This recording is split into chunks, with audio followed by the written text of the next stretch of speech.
nó sốc đồng bónផ្នែកក្រលៀនក្លៀកឡើងខ្មៅដែលដឹងមូលហេតុ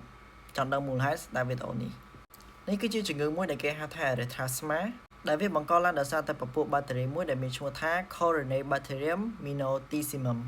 ពពួកបាក់តេរីនេះវាគឺជាពពួកបាក់តេរី normal flora ដែលមនុស្សគ្រប់គ្នា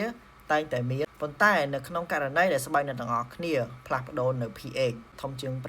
5.7 ធ្វើឲ្យពពួកបាក់តេរីហ្នឹងវា release នៅអង់សាំដែលវាធ្វើឲ្យប៉ះពាល់ទៅលើស្រទាប់ស្បែកខាងលើរបស់យើងបង្កើតបានជា lesion ចំពោះអ្នកដែលប្រឈមជាមួយទៅនឹងជំងឺ erythrasma នៅតំបន់ក្តៅបែកញើសច្រើន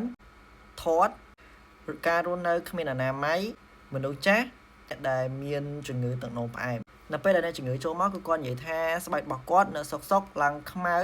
ដោយអត់ដឹងមូលហេតុហើយគាត់និយាយថាអត់មានលមាស់អត់មានឈឺទេប៉ុន្តែក្នុងករណីបើសិនជាវាកើតនៅចន្លោះម្រាមជើង